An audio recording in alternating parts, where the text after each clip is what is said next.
નવસારી મહાનગરપાલિકાના નવનિયુક્ત મેયરનો મોટો નિર્ણય, અશોકભાઈ ધોરાજીયાનો સરકારી કાર ન લેવાનો નિર્ણય, સરકારી બંગલાનો પણ ત્યાગ કરવાનો નિર્ણય કર્યો છે. વીઆઈપી કલ્ચર નાબૂદ કરવા તરફ મેયરનું આ એક મોટું પગલું છે. પીએમ મોદીની ઇંધણ બચતની અપીલને લઈને નિર્ણય લીધો છે. મેયર પોતાના નિવાસસ્થાને જ રહેવાનો નિર્ણય તેમણે કર્યો છે. અશોકભાઈ ધોરાજીયા કે જેમણે સરકારી કાર ન વાપરવાનો અને સરકારી બંગલાનો પણ ત્યાગ કરવાનો નિર્ણય લીધો છે. વીઆઈપી કલ્ચર એ નાબૂદ કરવા માટે મેયરે એક મોટું પગલું ભર્યું છે.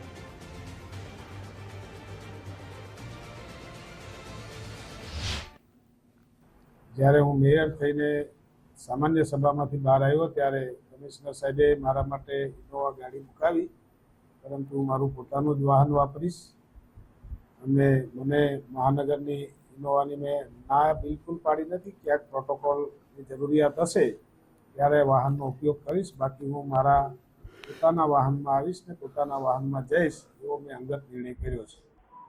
નિવાસ સ્થાનમાં પણ મારે ત્યાં પુષ્કળ મારા ઘરે રહેવાની જગ્યા છે, મહેમાનો આવે તો પણ જગ્યા છે. નિવાસ સ્થાન તો બની રહ્યું છે ને હજુ બનતા વાર લાગશે, પણ મને એવું લાગે છે કે ભવિષ્યમાં એ નિવાસ સ્થાનની પણ મને જરૂરિયાત રહેશે નહીં, તો હું એ નિવાસ સ્થાન પર જઈશ. કે મેયર તરીકે જે સરકારશ્રી તરફથી એમને એક ગાર્ડ મળે છે અને સાથે સાથે કાર મળે છે અને મેયરશ્રીનો બંગલો પણ એમને રહેવા માટે મળે છે.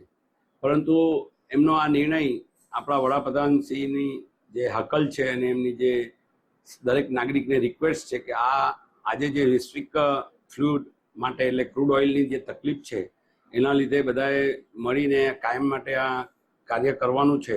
એટલે અશોકભાઈનો આ નિર્ણયને હું આવકારું છું.